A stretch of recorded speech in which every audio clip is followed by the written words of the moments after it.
Hello viewers, आप सबका मेरे सेशन में बहुत बहुत स्वागत है। और हम सब नए साल में प्रवेश कर चुके हैं। 2026 की शुरुआत हो चुकी है। So I wish you all a very very happy and prosperous new year. और आज के इस नए साल की शुरुआत मैं नए वीडियो के साथ कर रहा हूं। अब साल का पहला वीडियो मैं आप सबके लिए शूट कर रहा हूं। So I welcome you all to my this session. आप सबको मेरी तरफ से जय हिंद। नौ अगर मैं बात करूं 2025 की, 26 दिसंबर 2025 की, तो 26 दिसंबर 2025 को दोस्तों एक इतना मेजर इवेंट लास्ट ईयर हुआ। इसराइल का एक इतना इंपॉर्टेंट मूव हमको देखने को मिला, जहां इसराइल ने दुनिया के जियो पॉलिटिक्स में एक ज़बरदस्त चाल चली। और उस चाल को चलने के लिए ना उसको कोई गोली चलानी पड़ी, ना उसको कहीं अटैक करना पड़ा, ना उसको कोई मुसाद को भेजना पड़ा। और वो स्टैंड क्या था? वो स्टैंड था सोमाली लैंड को रिकॉग्नाइज कर देना। Now Israel became the first nation to recognise the Somaliland as a sovereign country. और यहां से इजराइल ने पूरी दुनिया को जियोपॉलिटिकल लेवल पर एकदम हिला के रख दिया। आने वाले दिनों में इस स्टैंड का जियोपॉलिटिक्स के लेवल पर, जियो इकोनॉमिक्स के लेवल पर जबरदस्त इंपैक्ट आपको देखने को मिलेगा। भारत के पॉइंट ऑफ व्यू से ये स्टैंड कितना इंपॉर्टेंट है? क्या इसमें हमारा कुछ इंटरेस्ट बनता है? क्या ये स्टैंड भारत के लिए कुछ फ्रूटफुल है? क्या भारत को आने वाले दिनों में सोमाली लैंड को रिकॉग्नाइज कर देना चाहिए या नहीं? चलिए आज के सेशन में इन्हीं सब बिंदुओं पर हम लोग चर्चा करेंगे। ना देखिए, जिस दिन से इजराइल ने सोमाली लैंड को as a sovereign nation recognise किया, ये आप सब जानते हैं कि ऐसे ही नहीं किया होगा। उसमें कुछ ना कुछ इजराइल का इंटरेस्ट जरूर होगा। 110% है इजराइल का इंटरेस्ट होगा, क्योंकि नेशनल इंटरेस्ट, राष्ट्र हित जो है वो हितों पर ही आधारित होता है। तो क्या है इजराइल का इसमें इंटरेस्ट? इजराइल कैसे देखता है सोमाली लैंड को? और जिस दिन से इजराइल ने रिकॉग्नाइज किया है, उस दिन से इजराइल के ऊपर, बेंजामिन नेतन्याहू के ऊपर जबरदस्त अटैक भी हो रहा है। आप देखिए, सोमालिया के राष्ट्रपति ने इजराइल के खिलाफ बोलना शुरू कर दिया। उन्होंने इजराइल के रिकॉग्निशन को एक थ्रेट माना, कहा यह एक खतरा है रीजनल स्टेबिलिटी के लिए, क्योंकि सोमाली लैंड जो है वो सोमालिया का ही नॉर्दर्न पार्ट है। फ्रेंड्स, ये देखिए, नाउ दिस इज सोमालिया, और ये जो नॉर्दर्न पार्ट है यही सोमाली लैंड है। 91 से सोमाली लैंड अपने आप को एक सेपरेट नेशन के रूप में मान्यता देने के लिए दुनिया भर से कह रहा था। तमाम देशों से उसने कहा please recognise us as a separate nation, but किसी ने नहीं किया। ना किसी वेस्टर्न कंट्री ने किया, ना किसी मुस्लिम नेशन ने किया। मतलब मुस्लिम नेशन से तो आप उम्मीद ही नहीं कर सकते थे। लेकिन अब इजराइल ने जब कर दिया, सोमालीलैंड को एक देश के रूप में मान्यता उसको दे दी, तब अरब देशों में, मुस्लिम कंट्रीज में, इंक्लूडिंग पाकिस्तान, जबरदस्त भूचाल, जबरदस्त एक बेचैनी सी है। और अब देखिए, पाकिस्तान से लेके, टर्की से लेके, अरब देशों से लेके, ओआईसी से लेकर के जितने देश जो मुस्लिम डोमिनेटेड है, सब इजराइल को कॉर्नर करने में लगे हुए, सब इजराइल को एक अलग थलग करने में लगे हुए, सब इजराइल के अगेंस्ट बोलना उन्होंने शुरू कर दिया। और सब ने सोमाली के फेवर में बोलना शुरू कर दिया, we stand with Somali sovereignty, Somali unity and integrity.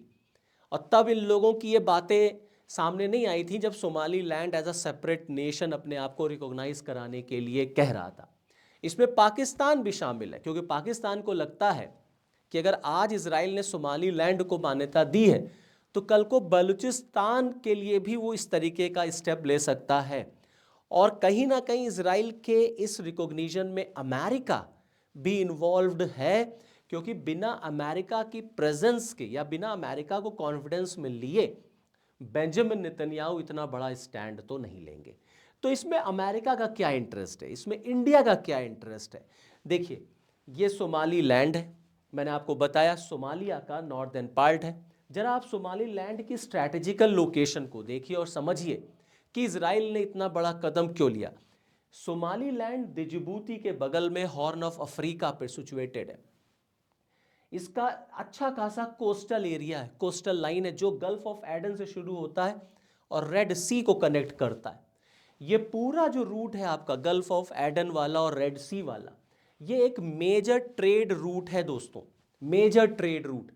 विश्व का वर्ल्ड का अगर हम ग्लोबल ट्रेड देखें तो नियर अबाउट 40% ग्लोबल ट्रेड इसी रेड सी से, इसी स्विस कैनाल से होते हुए यूरोप को निकलता है, मेडिटेरियन सी होते हुए। और ये जो रेड सी है माना जाता है जिसका लाल सागर पे दबदबा है, इकोनॉमी पर भी उसी का दबदबा है। इजराइल अब रेड सी को डोमिनेट करना चाहता है। इजराइल अब इस पूरे क्षेत्र को मिलिट्रली डोमिनेट करना चाहता है, इकोनॉमिकली डोमिनेट करना चाहता है। इसीलिए उसको एक भरोसेमंद साथी की आवश्यकता थी, इसीलिए उसको एक भरोसेमंद साथी की आवश्यकता थी। दिजुबूती उसको साथ नहीं देगा क्योंकि दिजुबूती में ऑलरेडी चाइना है। सोमालिया उसका दोस्त बन नहीं सकता क्योंकि ऑलरेडी सोमालिया में टर्की बैठा हुआ है। तो इस पूरे रीजन को आप देखेंगे अगर, तो यहां पर चाइना और टर्की अपने आप को एक मेजर प्लेयर के रूप में स्टैब्लिश करते हैं इस पूरे रीजन में। और उसमें पाकिस्तान भी अपने आप को देखता है एक पिछलग्गू की तरह, क्योंकि पाकिस्तान और टर्की के रिलेशन इस समय अच्छे चल रहे हैं। आपको याद होगा, आप देखिए ऑपरेशन सिंदूर हो चाहे पहलगाम हमला हो, टर्की ने भारत का स्टैंड नहीं लिया, भारत का सपोर्ट नहीं किया, हमेशा उसने पाकिस्तान का सपोर्ट किया। तो टर्की को खलीफा शासन वापस लाना है, टर्की अपने आप को मुस्लिम देशों में एक बॉस की तरह इस्टेब्लिश करना चाहता है, वो पाकिस्तान से अपने लिए फेवर मांग रहा है। सारे अरब कंट्रीज़ में, मुस्लिम नेशंस में पाकिस्तान के पास न्यूक्लियर एनर्जी है, मतलब न्यूक्लियर पावर है वो। टर्की उस न्यूक्लियर पावर का यूज़ अपने लिए कर सकता है। पाकिस्तान टर्की को अपने साथ ला करके वो इंडिया को काउंटर करना चाहता है। सारे मुस्लिम ब्रदरहुड की फ़िलॉसफी पर पाकिस्तान काम कर रहा है। तो इस पूरे रीजन में गल्फ ऑफ एडन से ले करके ये पूरा जो एरिया है आप देखेंगे तो यहाँ पर आपको टर्की और चीन, आप देखिए सोमालिया में आपको टर्की का प्रेजेंस दिखेगा, दिजुबूती में आपको चाइना का प्रेजेंस दिखेगा। साथ ही साथ आप देखें कि रेड सी ये वो एक एरिया है जहाँ पर यमन के जो रेबल्स हैं, जिनको दुनिया टेररिस्ट ऑर्गेनाइजेशन डिक्लेयर कर चुकी है, हुथी, इनका भी वहाँ पे इंटरफेरेंस है। और ये अक्सर लाल सागर से जो कार्गो, जो शिपमेंट जा रहा होता है उसको ये लूट लेते हैं। तो ऑटोमेटिकली यहाँ से इंडिया का जो ट्रेड रूट होता है वो भी डिस्टर्ब होता है। तो जाहिर सी बात है, हुथीज ऐसे रेबल ग्रुप्स हैं जिनको ईरान बैक करता है। ईरान को काउंटर करने के लिए इजराइल को एक ऐसा दोस्त चाहिए जहां पर वो अपना मिलिट्री बेस इस्टेब्लिश करे और हुथीज को भी वो काउंटर कर सके, क्योंकि हुथीज जो है वो इजराइल के खिलाफ लड़ते हैं और हुथीज को ईरान का सपोर्ट है। तो हमने 2025 में देखा कैसे इजराइल ने ईरान के ऊपर अटैक किया, इजराइल ईरान हमला हुआ था, कैसे युद्ध हुआ था। तो इजराइल को अगर हुथीज को काउंटर करना है तो उसको एकदम हुथीज के बगल में कोई चाहिए। अब आप देखिए हुथीज के अगर बगल की हम बात करें तो आपको मैं फिर मैप दिखाऊंगा। तो आप देखिए दुजिबूती में उसको बेस मिलेगा नहीं क्योंकि दुजिबूती में चाइना है, सोमालिया में टर्की है, वहाँ पर भी नहीं मिलेगा। तो यमन में जो हुथीज रेबल है जो इजराइल के अगेंस्ट लड़ते हैं, जिनको बैक ईरान करता है, उनसे कैसे निपटा जाए। So Somaliland can be a very fruitful and very strong base for Israel. यहाँ पर अगर वो अपना मिलिट्री प्रेजेंस इस्टेब्लिश करता है, मोसाद को यहाँ पर बेस बनाता है या इस्टेब्लिश करता है, तो ऑटोमेटिकली वो यहाँ से हुथी रेबल्स को काउंटर कर सकता है, यहाँ से पूरे ट्रेड रूट को वो काउंटर कर सकता है, ट्रेड रूट को वो जो कहीं ना कहीं डोमिनेट कर सकता है इजराइल। साथ ही साथ में आप देखेंगे ये पूरा एरिया सोमालिया के जो पायरेट्स उनसे भी बहुत परेशान है, जो सोमालिया के लुटेरे हैं। तो सोमालिया के पायरेट्स, हुथी रेबल्स, इन सब से निपटने के लिए इजराइल को यहाँ पर एक बेस चाहिए जो कि उसको सोमाली लैंड में ही मिलेगा। इसीलिए उसने सोमाली लैंड को रिकॉग्नाइज कर दिया। आप देखिए सोमाली लैंड का जो पोर्ट है बारबेरा, अब मैं इसकी अगर आपको इन्फॉर्मेशन दूं तो सोमाली लैंड का बारबेरा बंदरगाह, बारबेरा पोर्ट एक बहुत मेजर पोर्ट है। यूएई का यहाँ पर मिलिट्री बेस है। अब अगर इजराइल भी यहाँ आ रहा है, ऑलरेडी देखिए यूएई और इजराइल अब्राहम एकॉर्ड में शामिल हैं, तो यूएई ने कहीं ना कहीं इजराइल के साथ ठीक ठाक दोस्ती बनाने के लिए 2020 में अब्राहम एकॉर्ड साइन किया था। अब सोमाली लैंड भी अब्राहम एकॉर्ड का मेंबर बन जाएगा, तो बारबेरा बंदरगाह का इस्तेमाल इजराइल करेगा। यहाँ पर वो अपना मिलिट्री बेस इस्टेब्लिश कर सकता है, इकोनॉमिकल बेस यहाँ पे बना सकता है, इजराइल यहाँ इन्वेस्ट करेगा। तो इस पूरे बारबेरा पोर्ट से वो पूरे मिडिल ईस्ट को जो है वो कंट्रोल करेगा, पूरे मिडिल ईस्ट को काउंटर करेगा। उसमें उसका टर्की और ईरान ये दो बड़े इंपॉर्टेंट दुश्मन हैं, तो इसीलिए उसने इसको जो है वो रिकॉग्नाइज किया। आप देखें, जो मैं टर्की की बात कर रहा था, टर्की का इन्वेस्टमेंट सोमालिया में है, टर्की का मिलिट्री बेस सोमालिया में है। तो टर्की को काउंटर करने के लिए अभी कुछ दिन पहले लास्ट ईयर ही जेरूसलम समिट हुई थी।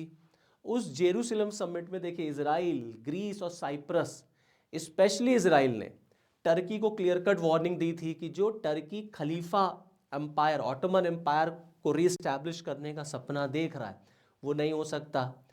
टर्की इजराइल को काउंटर करने का जो सपना देखता है, इजराइल ने कहा वो नहीं हो सकता। तो इजराइल को अपने एग्जिस्टेंस के लिए, अपने आप को बचाए रखने के लिए ये सारे कदम तो उठाने ही पड़ेंगे, और इजराइल ने उठाया। इसमें उसने अमेरिका को भी कॉन्फिडेंस में लिया होगा, क्योंकि यहाँ पर अमेरिका का भी इंटरेस्ट है। मैं भी उस पर आता हूँ।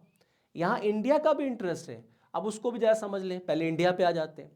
देखिए, इंटरनेशनल रिलेशंस में कहा जाता है कि दोस्त का दोस्त दोस्त होता है। बहुत ध्यान से सुनिएगा, बहुत गंभीर बात मैं कहने जा रहा हूँ।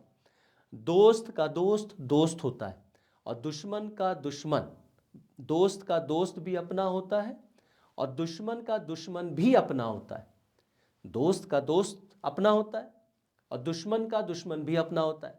इंडिया और इजराइल के रिलेशंस इसी पर बेस्ड हैं। अब आप देखें कि चाइना इंडिया को काउंटर करने के लिए उसने अलग अलग जगहों पर अपना मिलिट्री बेस एस्टैब्लिश कर रखा है। पाकिस्तान के ग्वादर बंदरगाह में उसका है ही है, अफ्रीका में जिबूती पर है। तो अगर चाइना के स्ट्रिंग ऑफ पर्ल की पॉलिसी को हमें काउंटर करना है तो हमें इजराइल के साथ सोमाली लैंड में अपना बेस एस्टैब्लिश करना होगा। अभी हमारे प्राइम मिनिस्टर जो इथोपिया होकर के आए हैं, इथोपिया भी हॉर्न ऑफ अफ्रीका में एस्टैब्लिश है, लेकिन इथोपिया से ज़्यादा स्ट्रैटेजिकल लोकेशन सोमाली लैंड की है। तो कोई बहुत बड़ी बात नहीं है कि आने वाले दिनों में आपको दिखे कि इंडिया ने भी सोमाली लैंड को रिकॉग्नाइज कर दिया। दोस्तों, हो सकता है, बिल्कुल हो सकता है, क्योंकि जिबूती में चाइना की प्रेजेंस है। जिबूती में, अब जिबूती में चाइना की प्रेजेंस को काउंटर करने के लिए अमेरिका को भी अफ्रीका में बेस चाहिए और इंडिया को भी चाहिए। इजराइल ने वो मौका दे दिया। अब इजराइल ने अगर सोमाली लैंड को मौका दिया है, रिकॉग्नाइज किया है, तो जाहिर सी बात है उसका फ़ायदा इंडिया भी उठाएगा।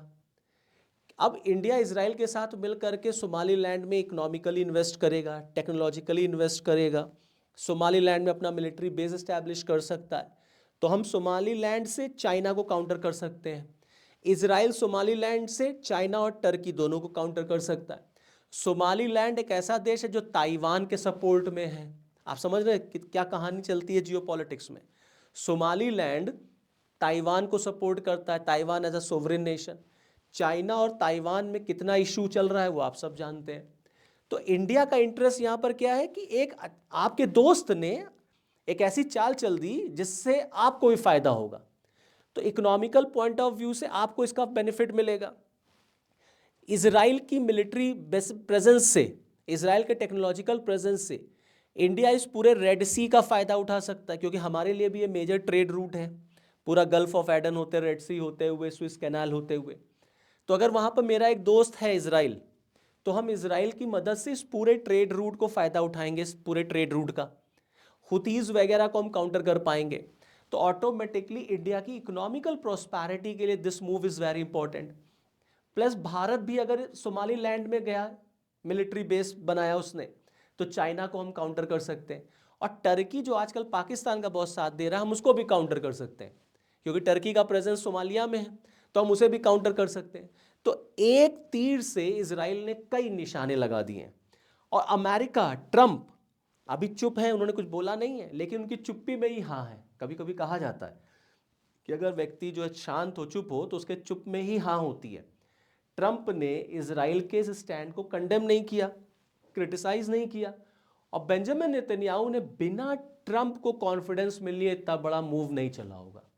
तो अब इसमें अमेरिका का क्या हित है? बहुत सिंपल है। देखिए, इस पूरे रीजन में चाइना की प्रेजेंस है, अमेरिका को चाइना को काउंटर करना है, तो चाइना को काउंटर करने के लिए इजराइल वहाँ पहुँच रहा है। अब इसराइल के रहने से अमेरिका पावरफुल होगा इस पूरे रीजन में, क्योंकि अमेरिका इसराइल को खुल के सपोर्ट करता है। और अभी फ्लोरिडा में जो मीटिंग हुई है बेंजामिन नेतन्याहू और ट्रंप, वहाँ पर स्ट्रेट अवे अमेरिका ने ईरान को और हमास को खुली चुनौती दी है कि सुधर जाइए वरना निपट जाएंगे, कायदे में रहोगे तो फायदे में रहोगे। तो इजराइल के सोमालीलैंड में रहने से अमेरिका का स्ट्रैटेजिकल मूव इंपॉर्टेंट है, अमेरिका का स्ट्रैटेजिकल बेस बनेगा, अमेरिका को स्ट्रैटेजिकल बेनिफिट मिलेगा। तो अमेरिका इसीलिए ओपनली उसने कुछ नहीं कहा है।